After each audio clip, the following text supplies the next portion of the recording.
Namo tassa bhagavato arahato samma sambuddhassa. Namo tassa bhagavato arahato samma sambuddhassa. Namo tassa bhagavato arahato samma sambuddhassa. Buddhang dhammang sanghang namasami.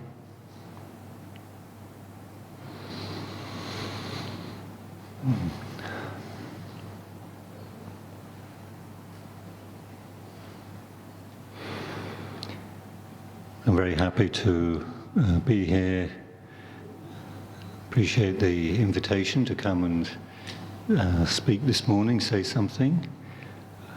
I'm happy, I'm also a little nervous. It's my first time here, first time actually giving a talk in Malaysia. And it's like a different culture. So just to begin with, I think I like to say, if I say anything which is confusing or upsetting or offensive, please forgive me, because I don't understand the culture. Yes. I do understand though that everyone speaks English, or you understand English, so that's good. I wish I understood English.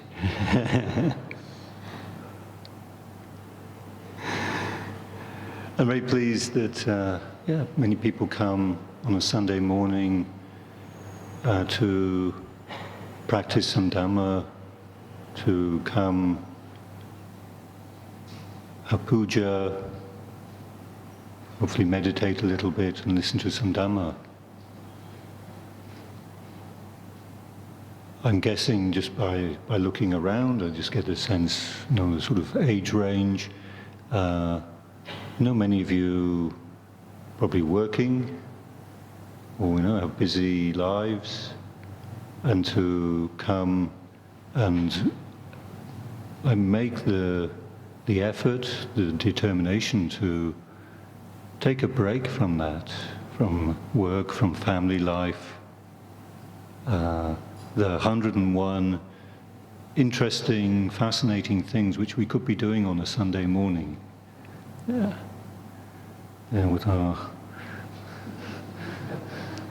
on our mobile, or on the computer, but actually come and be in a place with other people, to be quiet, actually to be contemplative.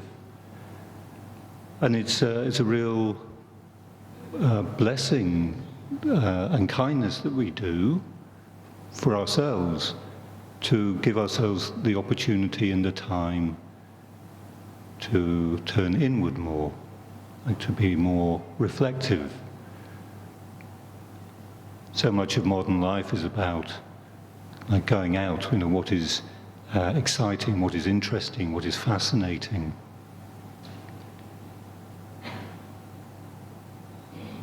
And so much of our education, encourages that. It's like always look out there. There's something else, something more, something better. It doesn't really encourage the more the inward looking. What are the resources which perhaps we already have, or which we could perhaps discover and develop? And what are the fascinating abilities and capacities which perhaps await, but then we need to be looking in the right place. And they're not so much out there, they're in here.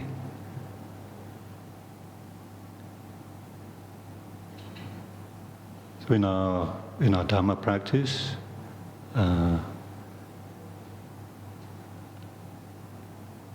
I always find it interesting that the Lord Buddha, he actually started by saying, what is the basic practice for someone that wants to understand the path, understand the way to freedom. And he starts, interestingly, with dana.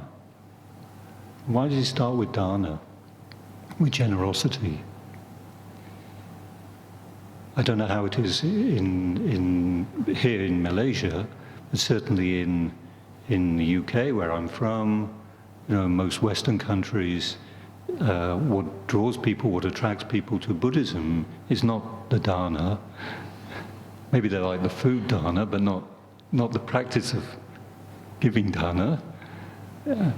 It's the meditation. Yeah. But that's not where the Buddha began. He started with the idea of generosity. That's all reflected on that. It's like, why would that be? Why would that be? And the way I understand it, the way I see it, is that when we practice generosity, it means that we're giving something of ourselves. It's like generosity means we give something away. So it's not actually about us or about me. It's setting up our relationship with the world. Like we are a part of this. We're not denying that or like running away from it. But we're setting up a right relationship with the situation we find ourselves in. We've all been born human birth. Here we are. Some of us born a long time ago, some not so long ago. But we all have this predicament and opportunity. It's a bit of both. It's a predicament because what do we make of the life? What do we do? What's it all about? What's my purpose? What's the meaning? What do I want to do? What's interesting? What's important? And we may not know, or we may or may not have a clear sense of like a direction.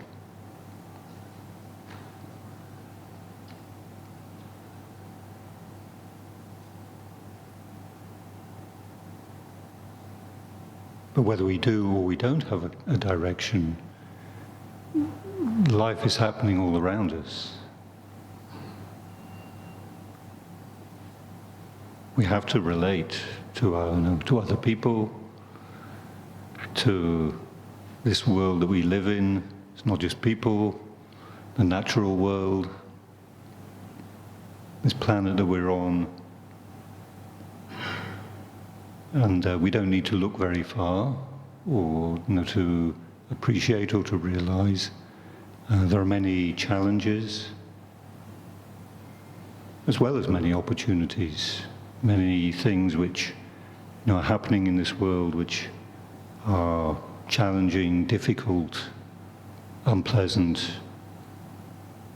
We don't maybe agree with.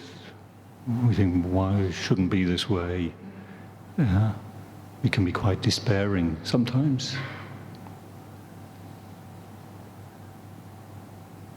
But we can also see many positives.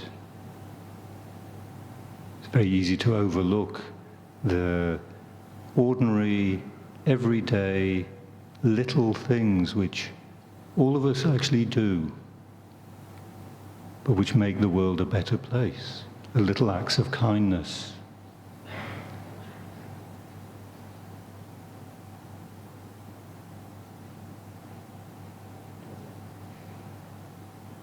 It's very easy to ignore those or to underestimate, their importance. And this is what the Buddha actually pointed to. He said, really value the little acts of kindness, the little acts of generosity. Many of you, I imagine, are parents. Our children, are helpless. All of us at some point have been babies, young children.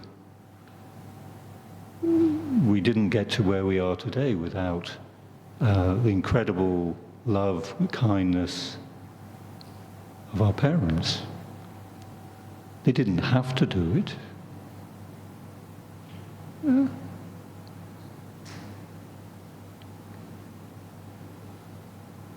Something we can take for granted, and we take it as a given. It's like, of course, yeah. But not necessarily.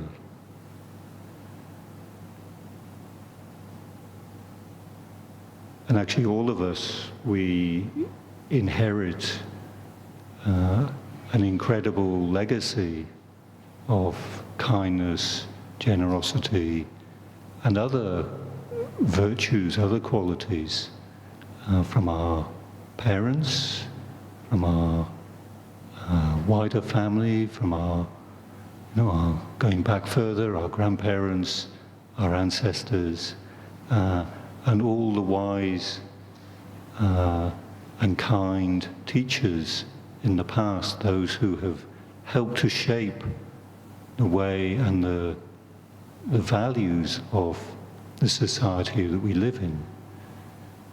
Yes, it's not all perfect, because the world is imperfect. But actually we've inherited a great legacy. And of course, for us as Buddhists, those who have regard for the Lord Buddha, we go back to the Buddha and his legacy, because this is something which we have inherited. What is it that supports us to live a wholesome life, connect with our sense of purpose, and what gives us purpose, what gives us sense of fulfillment, brings contentment and happiness.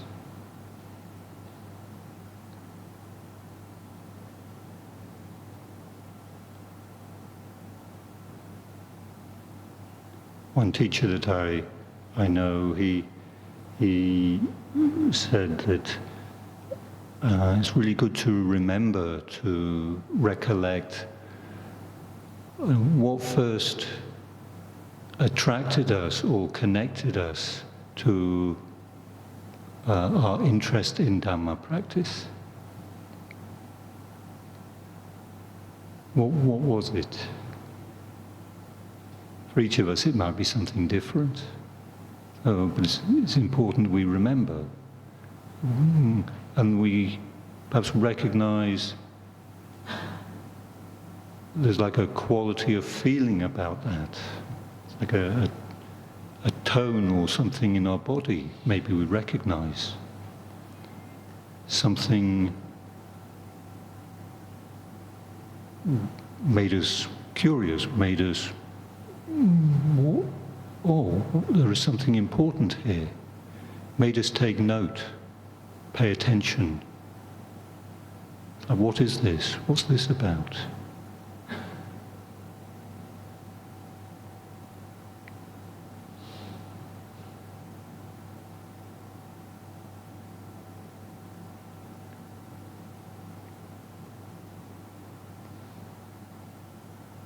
Because usually this will be, it's like our calling card. It's like that which comes along and knocks on the door and says, hello, this is what's important for me. So when we really listen, and where do we want our life to go? What is the direction?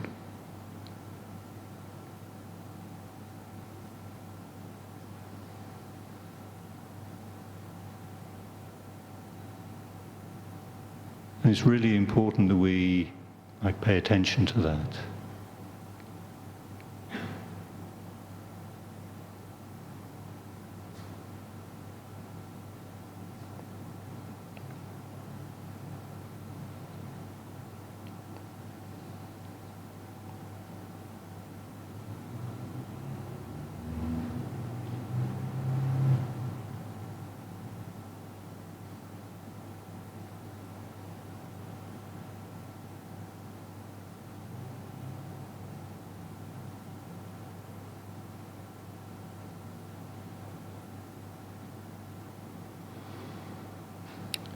So when we, reconnect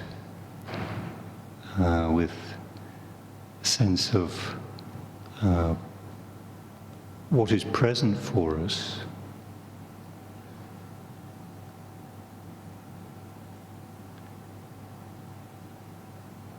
and our connection, our relationship with the world, it's like, we know the ground that we're coming from.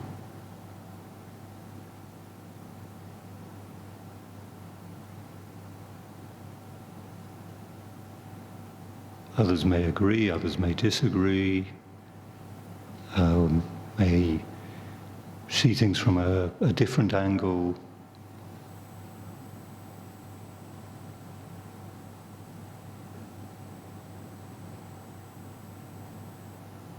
And this is part of the richness of life. It's not necessarily that I'm right, others are wrong. It's much more about understanding. Because each of us has unique karma.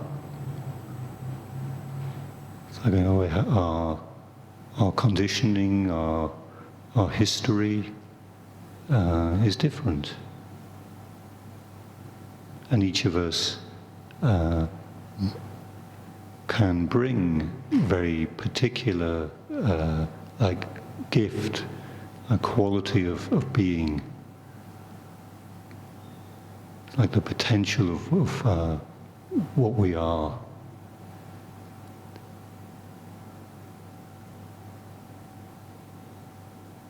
It's interesting in the suttas, the many suttas, and those of you who've perhaps read some or read many, you see sort of descriptions of the Lord Buddha. He meets with many people and gives teachings, talks with them, inspires them. And some, in the sutta it says, some there and then, or some sometime later, they realize nibbana for themselves. They wake up. They realize enlightenment. And each of them, there are places where it like describes, each person would have a different qualities, because we have different character, different personality. And the fact that someone is enlightened doesn't mean that they suddenly become, everyone has the same personality. You've perhaps over the years had the opportunity here in the society, in this centre, to meet many well-known monks, teachers, some very highly regarded. And you see, each has they have their own character. Some are very strong and confident, and others are very quiet and soft.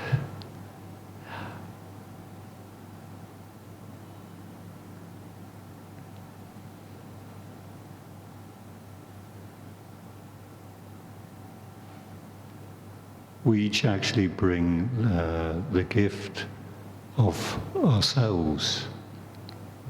This is what the practice of dana is about. Doesn't matter whether we're enlightened or not. That's not the issue. We start with what can we give? What can we do? Because we are a part of this mystery of life. We've been born. If we understand the Buddha correctly, we've actually been born many times, part of a long thread of life, which we all share. not just as humans. We share with the rest of the life which is around us. And we are the cutting edge of life. We are the pioneers.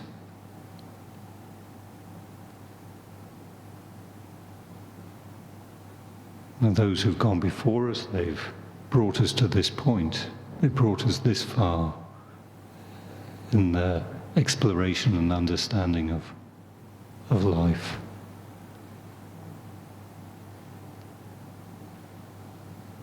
And then they say, over to you. It's up to us now. Carry it forward. And what are we going to pass on? What do we pass on? What is worth passing on? And so when we practice dana, this is actually what we can consider.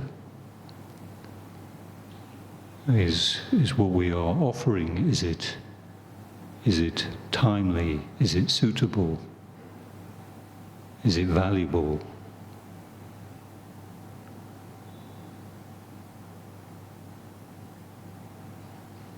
And it's a practice because we cannot make a demand or an expectation that we're always going to get it right. Yeah. It's really hard to know, isn't it, when we make a gift, someone's birthday, you want to get them a present. It's hard to know sometimes what to get. We know what we may like. Yeah. If it's our friend or one of our family members, we maybe have an idea of what they might like, but they've probably already got, 10 of those and 4 of those, and they're really quite picky and fussy about exactly the right type of whatever it is that they really would like, and we probably won't get quite the right one. So it's really difficult to find something which, yes, it is exactly a match.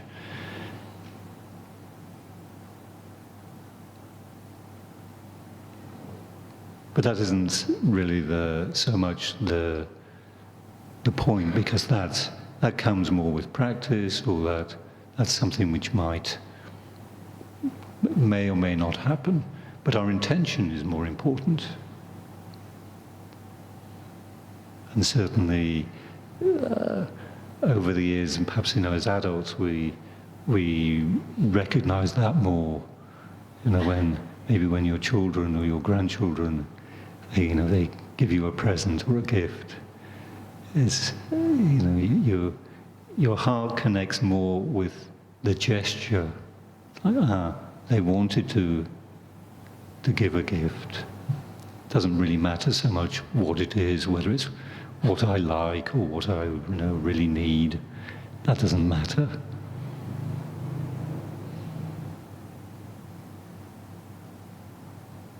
It's about the connection, because that is a recognition of being part of this, you could say, this journey of life.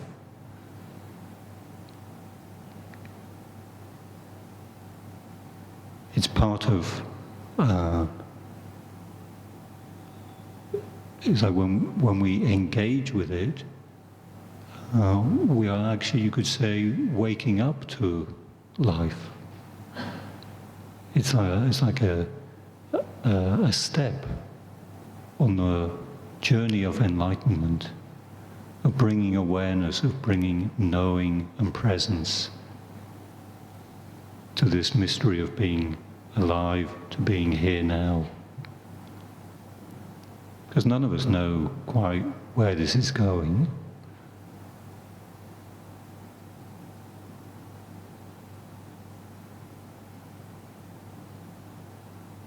It's what we're going to find out. When we start our practice, I think many of you perhaps practice meditation. We sit down for meditation, of course, we have maybe an idea, of what we're going to do, some idea or some sense of this is what my intention and what I'm hoping might be the result.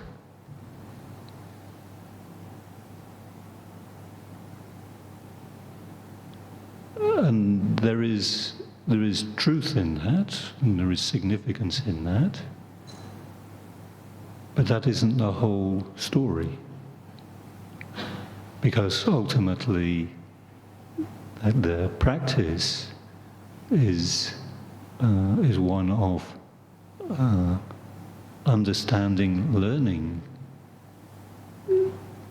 discovering something about what is this? What is enlightenment? Because it's something which actually we don't know, or we don't remember. So it's always going to be something new, or something which perhaps isn't quite exactly the way we imagine it. Because imagination and reality are not usually the same thing. Imagination can help. It can help us conceive of a possibility of something which we don't know. So imagination has a place, but we need to hold imagination, say like correctly, or with some lightness. It's like, it might be like this, but actually I don't know.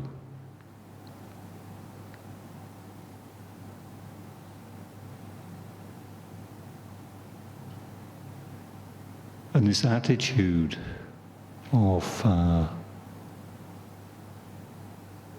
actually being comfortable, more comfortable with that which we don't know, that which is not sure.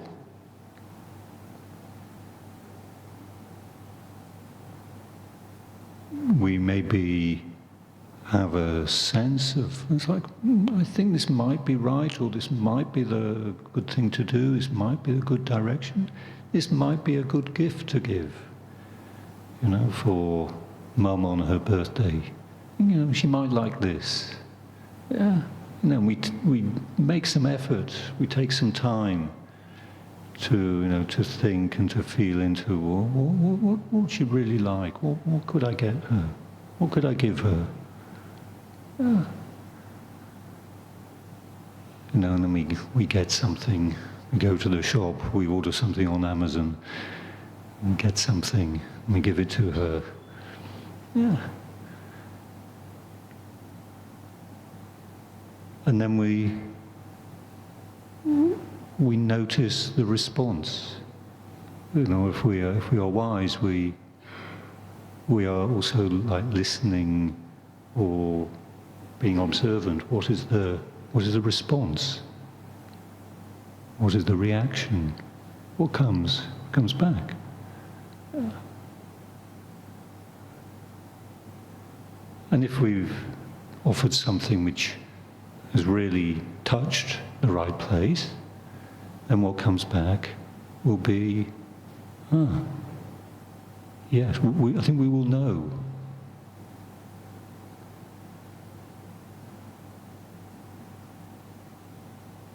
And if it hasn't, then probably we will also know. It's like, Mum didn't really like it, or she was just being polite. She said thank you, but you could tell. Like,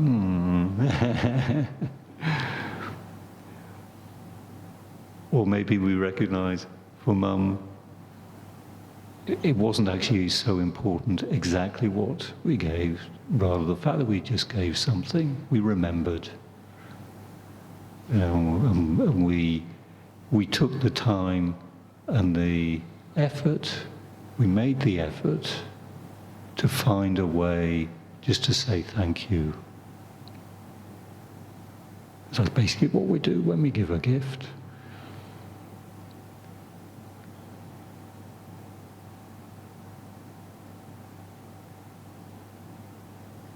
someone that I know, not a Buddhist teacher. I think he was familiar with Buddhism. He was a lay teacher, an American man. He said that all of human communication is about 2 words, maybe 3 words in English. might be. I don't know how many words in Malaysian. He says the only things we ever really say are please and thank you. That's all we ever say. And we're either asking for something which is please can you help in some way, or we're saying thank you.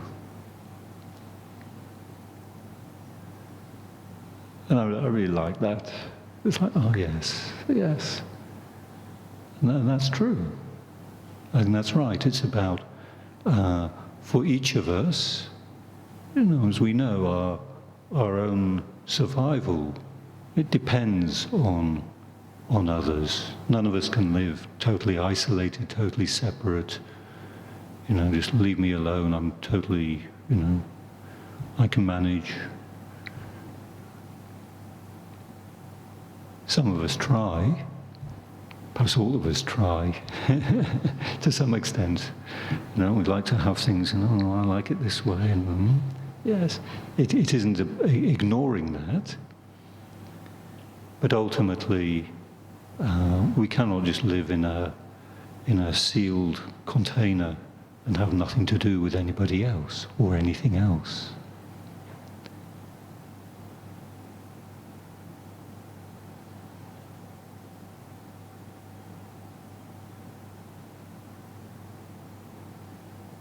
We take one inhalation, one exhalation. Already we're taking something, like, thank you. Yeah. The universe gives us that gift. Here is some air to breathe. We've taken in breath, thank you. And when we exhale, it's like, please take this. I offer it back.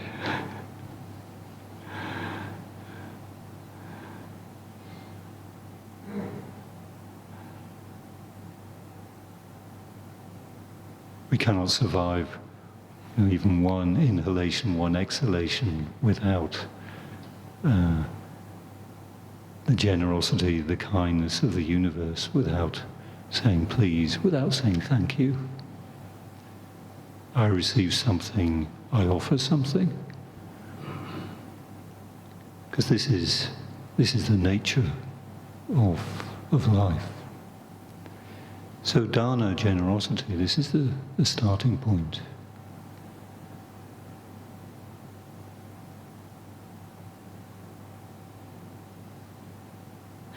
And then, as we know, the Buddha encouraged then, that makes us consider more, what is our relationship, what is our connection with what we find around us? And how do we relate? Which is why the next step on the path is sila. Because that is about taking responsibility for how we act and how we speak. Taking responsibility for, like, the impact or the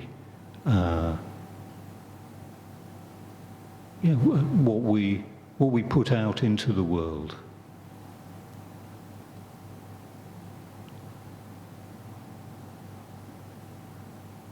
You could say it's recognizing that the dana, like what we offer, is not just about, here we give a gift or we are generous. All of the time we are actually in the process of giving. We're in the process of giving and receiving.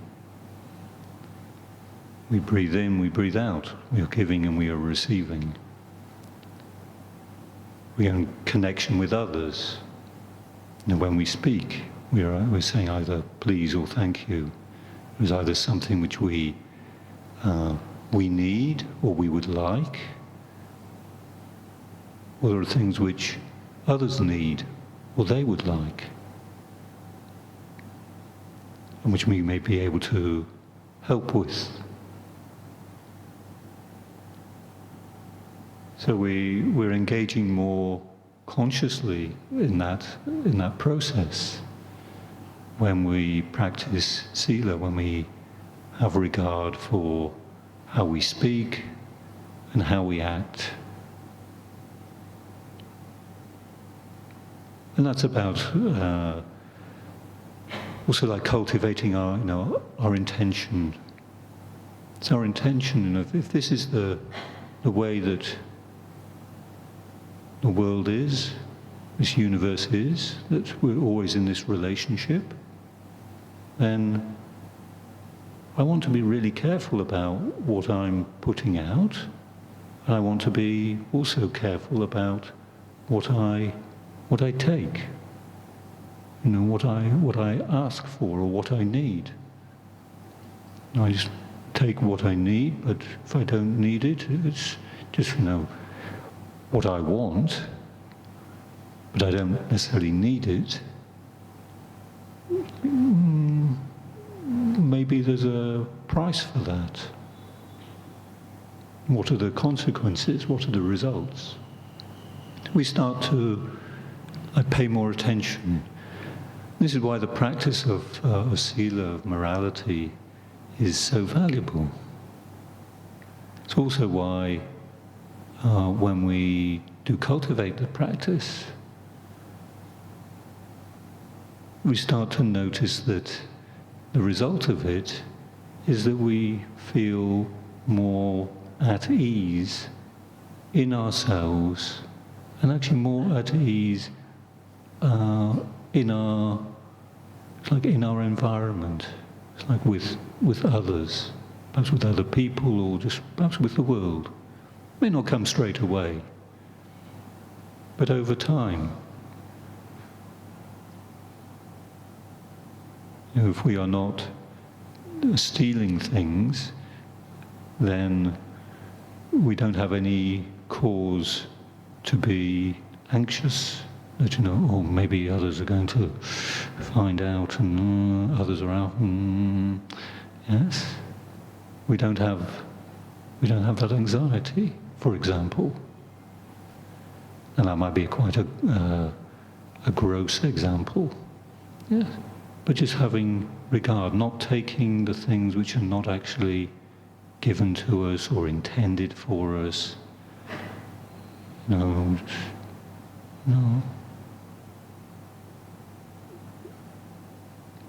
It means we're really taking much more care, both about what is external to us, but actually recognizing that, again, we are a part of this.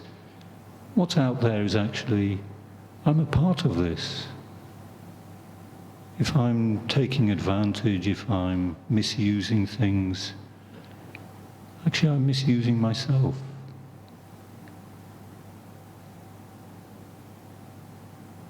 I'm hurting myself. And of course we can all reflect, and I'm sure we all will have situations and circumstances and times when we've regretted things which we've done, things which we've said.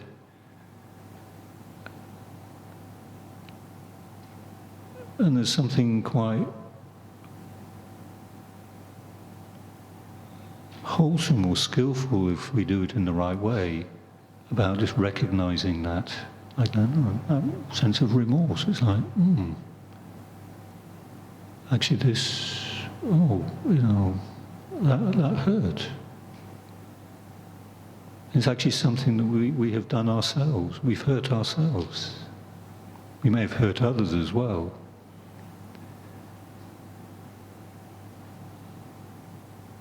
And that regret, it's like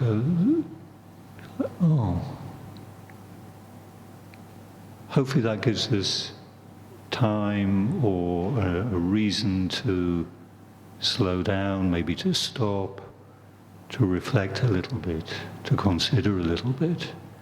It's like, oh, why did I do that? And it's not about judging ourselves or criticizing ourselves. It's more to understand. So we do it from a place of compassion, kindness. Oh, it's hurt. Oh, maybe we recognize, yeah, I was annoyed, I was angry, I was frightened, I was sad, I was overexcited. I was a little bit, just wasn't really thinking, a bit careless. Yeah.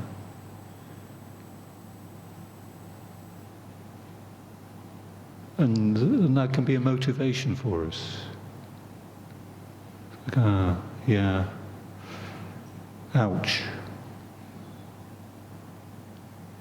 And when we're young, when we're children, particularly little children, we're still exploring, we're still finding out about the world. We like to play. Yeah, that's how we learn. We like to play. Everything's new and interesting. And of course we find, we do some things and we fall over and ouch, that hurt, or we hit our sister or something like that. That's what I used to do. And she'd start crying, and then there'd be an argument, and my parents would be upset. And then I'd be in the doghouse. The doghouse, that means, go to your room, stay in your room. And then I'd be the one that was upset.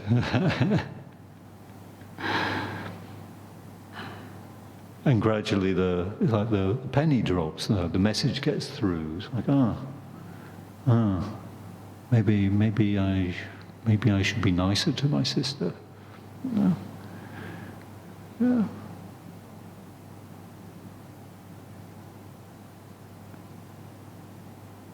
I try and find ways to get on with her better, even if she annoys me.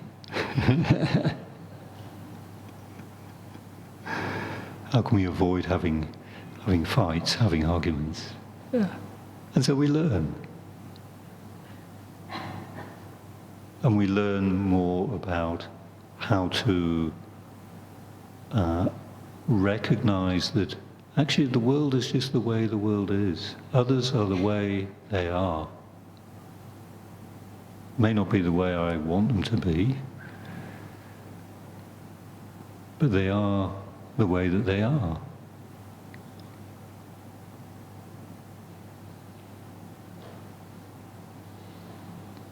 I might like them to change, I might want them to change or to be different. That's really my problem, my issue, not theirs.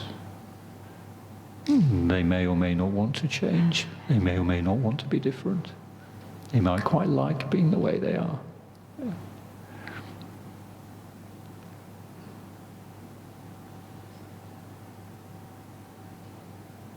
And of course this inevitably, this way of reflecting on our experience, because this is about daily life, or just about what arises. So if we have regard for the precepts, for the sila, the practice of sila, and we start to appreciate more, the ways in which what we do, what we say, it has an effect. It's important. It has an effect. And if we want the effect to be one which we like, or brings us a sense of ease and deepens our sense of well-being and happiness, then this is something I need to pay attention. I need to be careful around these things. And the more that we reflect in that sort of way, we're already getting into the territory of meditation. Because meditation is taking the time just to take a little break. I imagine many of you practice meditation. Some of you maybe quite a lot, maybe some not so much. But, as I see it, meditation, it's like it's taking a break,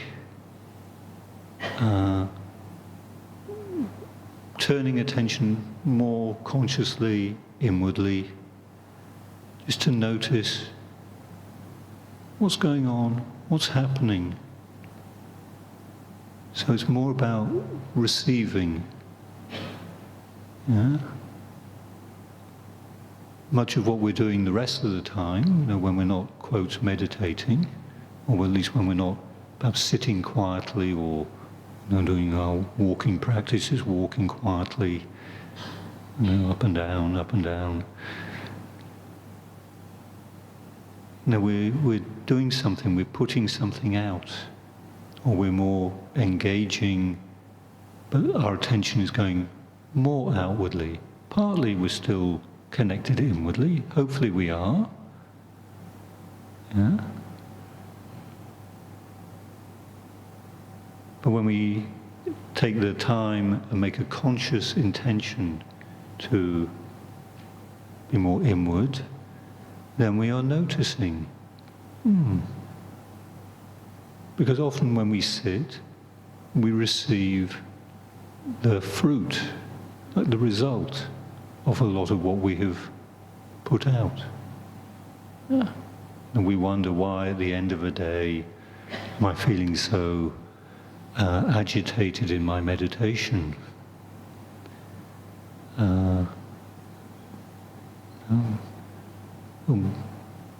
Often we don't need to look too far to see that actually, today is like, work was, everything was chaotic and stressful and a bit too much, and then I got home and the kids were, everything was, yes.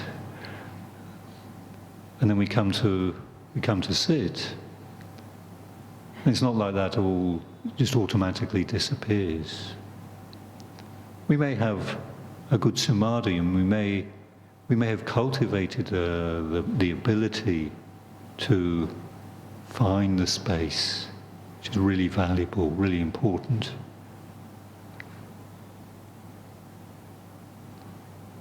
We can still recognize, yes, there is something happening there. Oh, that was a lot. That's quite difficult. And often, of course, many of us struggle with our formal practice, our meditation. Because we come to sit and, maybe we find, we're agitated a lot, or we're just tired a lot. Why am I so tired when I come to meditate? Why am I so dull, sleepy, drowsy? And I often ask people, have you been working hard the last week? And they say, yes. I say, maybe that's why. It may not be any other, defilement or something else. It may just be, you're tired. Meditation is giving you a very simple message. Maybe you're working a bit too much. Maybe you're expecting a bit too much of yourself, making too much of a demand of yourself. Tiredness can come from many other reasons as well, so I'm not saying that's always the cause. But sometimes we look past the fairly obvious. We're sort of imagining some deeper reason which actually may not be there. And meditation is often just reflecting, oh, yeah, actually I'm annoyed and I'm upset about that little interaction I had with that person, you know. I said something, you know, actually, I was a little bit angry then, and actually that anger is still going. I'm still frustrated, I'm still annoyed. And the meditation is an opportunity to look a little bit more carefully. What's this about? Because, you know, if I'm annoyed, I may have already hurt others by saying something or doing something, but actually in doing that and in saying things, doing things, and just having this sense of frustration and annoyance circulating in this body and mind, how does that feel? It's like, this is not very nice. So there is some pain here. And this isn't actually happening to anyone else, or it's not theirs. This is happening here. And I can take responsibility for it. It's about that, taking responsibility. We have the ability to respond. How do we respond when something is perhaps a little bit more difficult, a little bit more challenging? You know, most of us, we're defensive. You know, something, we feel like we're being attacked, or you know, it's not my fault. And, I'm like that. But if we do this in our meditation, maybe we notice that sort of reactivity. And being reactive is not actually being responsive. Being responsive means we can respond. Oh.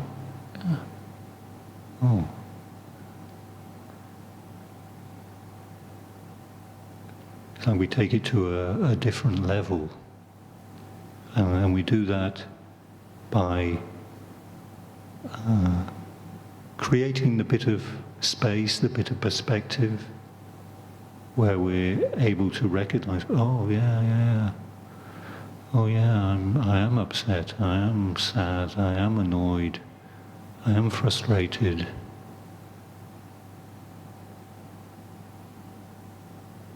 I'm anxious, whatever it is.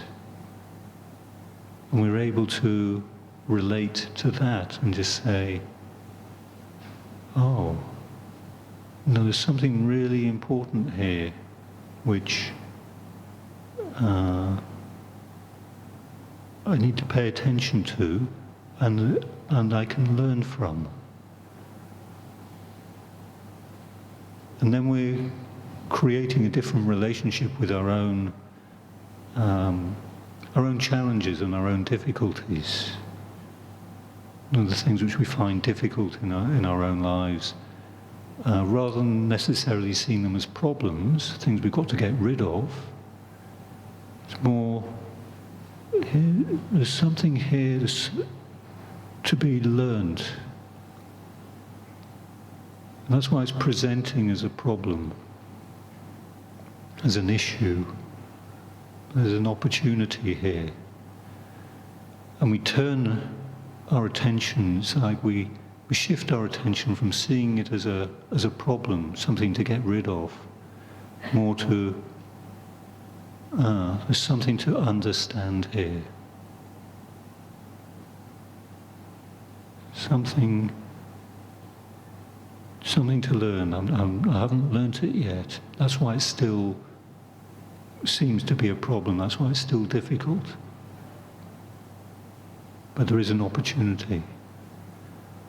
And this is a great kindness we give ourselves when we do this with care and with compassion. Again, it's not, we can't demand of ourselves that we do it. You know, "Oh, you've got to learn from this, you've got to..." If it was that easy, we'd have done it already. You know, I ought to be able to do this, I should be able to do this, I've got to do this. Because that doesn't usually help very much.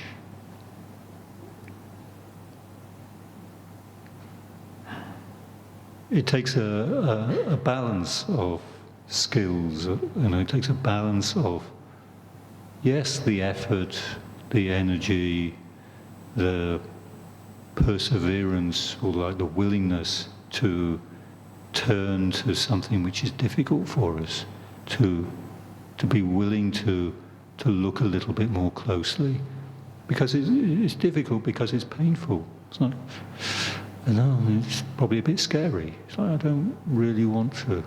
Do I have to? But that's balanced because we also have like a kindness and a courage.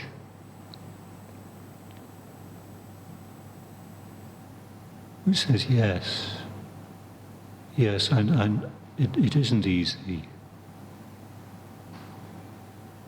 And I'm willing, or I feel ready, or I can do this much. So we start to get more into a relationship with what the Buddha referred to as like the defilements, actually.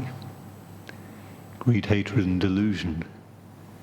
And then we start to relate to them as there's something to be learnt here.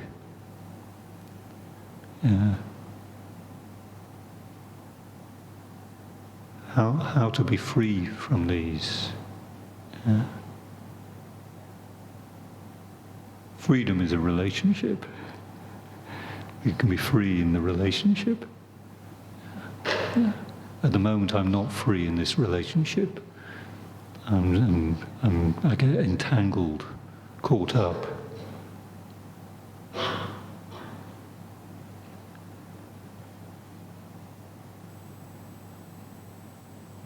So this shift of attention, and it's gradual. This path is gradual. And each step of the way, we need to bring kindness. We need to bring our willingness to acknowledge, yes, there's some effort. You know, it will involve needing to go at least to the edge of my comfort zone, where I feel comfortable. At least beyond the edges of that, because that's where we can grow, that's where we can learn something new, where we can find out something which we didn't know yet. And that's the way in which we can grow the path. So I'm going to stop there. I hope that some of the things I've said have been useful and are an encouragement, to cultivate the path, and whatever steps we feel comfortable to take, or we feel willing to take. It's like, appreciate those. It's like always important to hold the positive of what we're doing. Because it's important, even if it seems like something quite small. It's like a little step. But that little step, that is maybe the next step we need to take. And, the journey, we don't know how long the journey is. We don't know how far it's going to be, how long it's going to take. That's speculation. What we do know, and what we can know, and what we can do, is actually take this step. And this step means maybe I need to go here. I take this step here, this direction. And then maybe we reassess. let the sat-nav recalculate. Yeah, recalculate the route. And then it's, right, yes, the next step is this one. We turn left here. Okay, yes, yes. And then we recalculate. Go straight ahead. Carry on. Yes. And gradually, the path begins to unfold. And